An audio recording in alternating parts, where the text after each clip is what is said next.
तो आज का टॉपिक है वो है हमारा हिर्सस्प्रुंग डिजीज़ या इसको हिर्सस्प्रुंग डिजीज़ को दूसरा क्या बोलते हैं, आपका क्या नाम है दूसरा, कंजेनाइटल मेगाकोलोन। ठीक है, तो ये हो गया हमारे हिर्सस्प्रुंग डिजीज़ या कंजेनाइटल मेगाकोलोन। अब क्या होता है इसमें भाई, या एक न्यूरोक्रिस्टोपैथी है। मतलब न्यूरोक्रिस्टोपैथी क्या होता है कि मतलब जो जब डेवलपमेंट हो रखी होती है, मतलब एम्ब्रियोलॉजी हो रही है,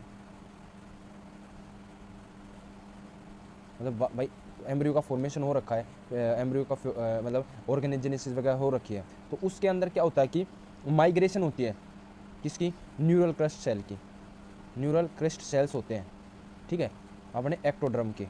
ठीक है, तो न्यूरल क्रस्ट सेल में क्या हो गया, न्यूरल क्रस्ट सेल का माइग्रेशन, मतलब एम्ब्रियोलॉजी के दौरान न्यूरल क्रस्ट सेल जगह जगह पे जाते हैं। जैसे यहाँ पर आगे अपने जीआईटी में आ जाते हैं, जीआईटी में जैसे मेजेंट्रिक प्लेक्सस और मेजनर प्लेक्सस जो बनाते हैं वो ये बनाते हैं, मेडुला में आ जाते हैं, ठीक है, जगह जगह आ जाते हैं जैसे। तो इसके दौरान मान ले अपने जीआईटी में आ रखे हैं, तो जीआईटी के कुछ पार्ट में अपसेंट होते हैं, माइग्रेशन नहीं हो रखा होता, किसका, न्यूरल क्रस्ट सेल का क्या है, नोट माइग्रेट, कुछ पार्ट में, सारे पार्ट में नहीं, कुछ पार्ट में।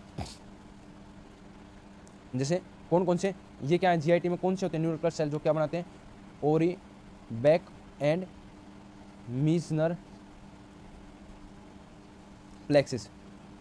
ठीक है, तो ये होते हैं अपने जैसे क्या होती है अपनी, या जीआईटी होती है या म्यूकोसा, ये फिर सबमुकोसा, फिर मस्कुलरिस, फिर या सिरोसा वगैरह जो बाहर वाली होती है। तो आप देख लेते हैं जो सबसे अंदर वाली लेयर है मुकोसा, उसके बाद ये कौन सी आ गई, ये अपनी आ गई दोनों के बीच में सबमुकोसा, ये मस्कुलरिस आ गई।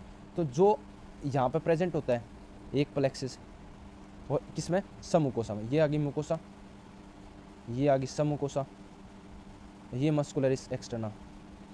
तो एक जो प्लेक्सिस है वो कौन सा प्लेक्सिस होता है, वो जो सबमुकोसा में प्रेजेंट होता है वो होता है मीजनस प्लेक्सिस, है ना। और जो मस्कुलरिस में होता है वो होता है मिजेंट्रिक या ओरेब्रेक प्लेक्सिस, है ना। तो इसका काम क्या है, इनका काम है कि कॉन्ट्रैक्शन पेरिस्टाल्सिस मूवमेंट का काम कराना। भाई कॉन्ट्रैक्शन होगा फिर रिलैक्सेशन होगा, कॉन्ट्रैक्शन होगा रिलैक्सेशन होगा, जिससे पेरिस्टाल्सिस होती रहेगी अपने पेट में, और अपना स्टूल जो होता है वो आगे कॉन्ट्रैक्शन की वजह से आगे जाता रहेगा। ठीक है, अब इस कंडीशंस में कौन सी अपने हिर्सस्प्रुंग डिजीज में क्या होता है, ये माइग्रेशन नहीं हो पाया इनका ओरेब्रेक प्लेक्सिस का, और इनका माइग्रेशन नहीं हो पाया। कौन से पार्ट में माइग्रेशन नहीं हो पाया, किस पार्ट में, पार्ट इन्वॉल्व, कौन सा पार्ट इन्वॉल्व होता है, तो मोस्ट कॉमन जो होता है वो होता है रेक्टम, सबसे पहला रेक्टम में, और उसके बाद कौन सा कोलन, सिग्मोइड कोलन में। ठीक है, तो ये पार्ट इन्वॉल्व होते हैं, इसमें न्यूरल क्रस्ट सेल्स नहीं आए, मतलब अपने ये जीआईटी के जो प्लेक्सिस है ये नहीं है, होते तो rectum, most common rectum involve, second में अपना सिग्मोइड कोलन इन्वॉल्व।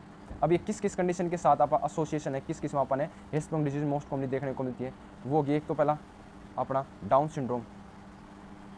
सिंड्रोम के पेशेंट्स में देखने को मिल सकती है अपन ईजिली, और कौन सा, मैन सिंड्रोम, मैन 2A, और उसके बाद मैन 2B, इनमें दोनों में देखने को मिल सकता है अपन क्या, मेगाकोलन, कंजेनाइटल मेगाकोलन। ठीक है, ये हो गया हमारी एसोसिएशन। आगे देखते हैं अपन एसोसिएशन के बाद प्रेजेंटेशन क्या होगी, क्लिनिकल प्रेजेंटेशन क्या होगी। तो क्लिनिकल प्रेजेंटेशन होगी, सबसे पहला न्यूबॉर्न हुआ, न्यूबॉर्न होता है। अब हमारा ये है colon, ascending colon, transverse colon, ये अपना डिसेंडिंग कोलन, ये सिग्मोइड कोलन, और ये अपना रेक्टम, नीचे एनएस। अब यहाँ पे भी कॉन्ट्रैक्शन एब्सेंट है, यहाँ पे भी कॉन्ट्रैक्शन एब्सेंट है, इस एरिया में लगा के चलते हैं। तो ये क्या होगा, ये दोनों के दोनों पार्ट कैसे देखने को मिलेंगे अपन, बहुत ही कॉन्ट्रैक्टेड देखने को मिलेंगे। ठीक है, ये फिर यहाँ से अपना वो है ना, ये अपना सिग्मोइड कोलन और रेक्टम बहुत ही ज़्यादा कॉन्ट्रैक्टेड देखने को मिलेंगे अपन, क्योंकि इनमें न्यूरल क्रस्ट सेल है नहीं, कॉन्ट्रैक्शन और डायलेशन हो नहीं पा रहा ढंग से अपने न्यूरल क्रस्ट सेल की माइग्रेशन ना होने की वजह से। तो इसकी वजह से अब यहाँ पे क्या होगा, ऑब्स्ट्रक्शन कोज हो जाएगा, यहाँ से बाहर नहीं आ पाएगा स्टूल। तो न्यू बोर्न में क्या देखने को मिलेगा कि मिकोनियम पास नहीं करेगा, कब तक, विद इन 48 आवर। बच्चा जो होगा मिकोनियम पास नहीं करेगा विद इन 58 आवर के अंदर। ठीक है, हम फिर उसका ओन डिजिटल, फिर उसको क्या करते हैं यहाँ पर डिजिटल रेक्टल एग्जामिनेशन करते हैं। भाई डिजिटल रेक्टल एग्जामिनेशन करेंगे, जैसे हमने रेक्टम के लिए एग्जामिनेशन के लिए अपनी इंडेक्स फिंगर, बच्चे में तो इंडेक्स नहीं लेते, आप लिटिल फिंगर लेते हैं। लिटिल फिंगर जैसे ही हमने एनएस के अंदर डाल दी, उसके तुरंत क्या होगा, मिकोनियम तुरंत पास हो जाएगा, क्योंकि ये एरिया थोड़ा डायलेट होगा अपने डिजिटल रेक्टल एग्जामिनेशन का, तो ये थोड़ा डायलेट होगा, तो इसकी वजह से क्या होगा, तुरंत जो होगा वो क्या होगा, एक्सपल्सन तुरंत बाहर होगा, जो फिकस है ना, एक्सपल्सन ऑफ फिकस, फिकस तुरंत बाहर होगा। इसको क्या बोलते हैं आप, इसको बोलते हैं स्क्विंट साइन, स्क्विट साइन, क्या बोलते हैं, स्क्विट साइन, ठीक है। और डिजिटल एग्जामिनेशन में दूसरा क्या देखने को मिलेगा, हाई रेक्टल टोन, रेक्टम की ज़्यादा टोन देखने को मिलेगी, बहुत ज़्यादा टाइट देखने को मिलेगा अपने, हाई रेक्टल टोन, क्योंकि कॉन्ट्रैक्टेड तो है, तो अपने क्या फील होगा, बहुत ज़्यादा, ठीक है। डिजिटल रेक्टल एग्जामिनेशन में ये देखने को मिलेगा। और दूसरा बच्चे में क्या देखने को, मिकोनियम नहीं आ रखा है, इसकी वजह से भाई मिकोनियम नहीं आया था, ऑब्स्ट्रक्टिव सिम्टम देखने को मिलेंगे। ऑब्स्ट्रक्टिव सिम्टम कौन कौन से, जैसे वोमिटिंग, एब्डोमिनल डिस्टेंशन और पेन, एब्डोमन में पेन, है ना, ये सिम्टम्स भी देखने को मिलेंगे अपन। और मिकोनियम क्योंकि नहीं पास हो पा रहा था, तो ऑब्स्ट्रक्शन वाले सिम्टम को देखने को मिलेंगे अपन। दूसरा ये तो था भाई अर्ली, अब न्यूबॉर्न हुआ जब, उसके बाद न्यूबॉर्न हो गया, उसके बाद लेट सिम्टम क्या क्या देखने को मिलेंगे भाई, न्यूबॉर्न हो गया, अपन ने डिजिटल रेक्टल एग्जामिनेशन करके फिकस भी निकलवा दिया, तो उसके बाद लेट, बाद में लाइफ के दौरान क्या क्या देखने को मिलेगा, क्रोनिक कॉन्स्टिपेशन, क्या रहेगी इसका, कॉन्स्टिपेशन होगी इस बच्चे का, क्रोनिक लंबे समय तक कॉन्स्टिपेशन रहेगा, ठीक है। तो ये देखने को मिलेगा अपन ने, जिसकी वजह से फिर और एक कॉन्स्टिपेशन वाले सिम्टम देखने को मिल सकते हैं, हिमरोइड्स, पाइल्स वगैरह होगी बच्चे का, क्योंकि कॉन्स्टिपेशन रहते हैं तो ज़्यादा जोर लगाएगा, तो पाइल्स वगैरह देखने को मिल सकती है अपन है ना, और फिशर्स वगैरह देखने को मिल सकते हैं। भाई हार्ड स्टूल है तो वो अपनी एनएल एपिथेलियम को डैमेज कर सकता है, तो फिशर वगैरह भी देखने को मिल सकते हैं लेट उसमें। तो अब आ गया होगा, अब इन्वेस्टिगेशन क्या करेंगे भाई, क्या इन्वेस्टिगेशन करेंगे, तो सबसे पहला इन्वेस्टिगेशन ऑफ चॉइस तो क्या है इसकी, इन्वेस्टिगेशन ऑफ चॉइस तो क्या है, रेक्टल की क्या लो, बायोप्सी ले लो, और उसको हिस्टोपैथोलॉजिकल एग्जामिनेशन कराओ। हिस्टोपैथोलॉजिकल एग्जामिनेशन में क्या दिखेंगे अपन, लॉस ऑफ गैंग्लियन सेल, जो गैंग्लियन सेल थे, क्योंकि गैंग्लियन क्या है कि मतलब नर्व तो है नहीं वहाँ पे, अपने मिजेंट्रिक और ब्रैक प्लेक्सस है नहीं, तो उसकी वजह से लॉस ऑफ गैंग्लियन सेल, वहाँ पे गैंग्लियन सेल नर्व नहीं मिलेंगे अपन, ठीक है।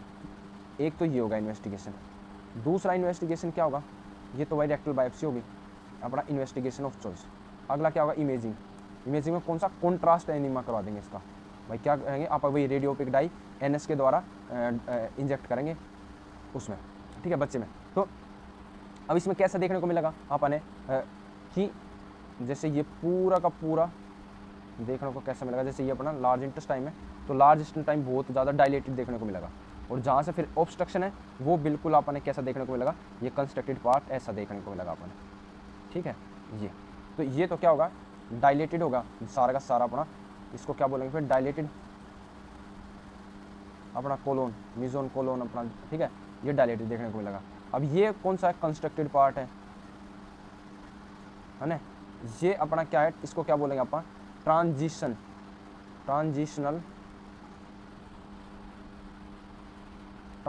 जोन, जो किसके ऊपर होता है, कंस्ट्रक्टेड बाउल है ना, जो सुकड़ा हुआ बाउल है बिल्कुल, उससे पहले जो होता है वो ट्रांजिशन जोन होता है, और ये सबसे पहला रप्चर होने का चांस होता है, क्योंकि यहाँ पे प्रेशर ज़्यादा होगा, तो ये रप्चर इजीली हो सकता है, अगर लंबे समय तक भाई कॉन्स्टिपेशन होता है, यहाँ पे रप्चर होने के चांस ज़्यादा है, ऑब्स्ट्रक्शन ज़्यादा लंबे समय तक होगा। तो अब इसका मैनेजमेंट क्या है, मैनेजमेंट है भाई सर्जरी, भाई सर्जरी करो उसकी। अब सर्जरी दो हो सकती है, कौन सी, एक तो सिंगल स्टेज होती है सीधा एक स्टेज में, और एक डबल स्टेज या 2 स्टेज, 2 स्टेज में करो। तो सिंगल स्टेज में तो क्या करेंगे, उस बाउल को जो है उसने रिसेक्ट करके काट के एबनॉर्मल पार्ट को, और उसको एनास्टोमोसिस कर देंगे, एनास्टोमोसिस, ठीक है। अब सेकंड स्टेप किस में करेंगे भाई, बहुत ज़्यादा डायलेटेड हो गया, मैसिव डिस्टेंशन होगा, जैसे ट्रांजिशन जोन का बहुत ज़्यादा डिस्टेंशन होगा, मैसिव डिस्टेंशन ऑफ, जैसे ट्रांजिशन जोन मेनली, ठीक है, ट्रांजिशन जोन का बहुत ज़्यादा डिस्टेंशन होगा। अब यो डिस्टेंशन होगा तो आप इन्हें रिसेक्ट नहीं कर सकते डायरेक्टली, क्योंकि इन्फ्लेमेशन वगैरह रहेगी तो परफोरेट हो सका है यो भी, और सूचर वगैरह भी मतलब फाड़ देंगे, होल्ड नहीं कर पाओगे सूचर्स वगैरह ने। तो इस पहला था आप क्या करेंगे, इसको ठीक होने के लिए करेंगे आप कोलोनोस्टोमी, क्या करेंगे, कोलोनोस्टोमी। भाई कोलोन को यहाँ से अपन ने काटा, इस कोलोन को सीधा क्या करेंगे अपन, किस में जोड़ देंगे, आप उसमें जोड़ देंगे। जैसे इसको भी क्या, इसको नहीं, यहाँ से काट दिया अपन ने, इसको आगे से यहाँ जोड़ देंगे और यहाँ पे इसको फिस्टुला मतलब ऐसे ऐसे बंद कर दिया, ठीक है। और यहाँ पे आप यो बाहर जोड़ देंगे, तो कोलोनोस्टोमी कर दिया, कोलोनोस्टोमी। अब फिर कुछ टाइम के बाद यहाँ पे ये ट्रांजिशन जोन जो होगा वो डिक्रीज होगा, इसका डायलेशन कम हो जाएगा, नॉर्मल साइज में होगा, इन्फ्लेमेशन वगैरह कम हो जाएगी। अब इसके बाद जब ये ठीक हो जाएगा तो कोलोनोस्टोमी हटा देंगे और क्या करेंगे, रिसेक्शन, इस पार्ट को काट देंगे, रिसेक्शन करके एंड एनास्टोमी से जोड़ देंगे दोनों पार्ट को, ठीक है।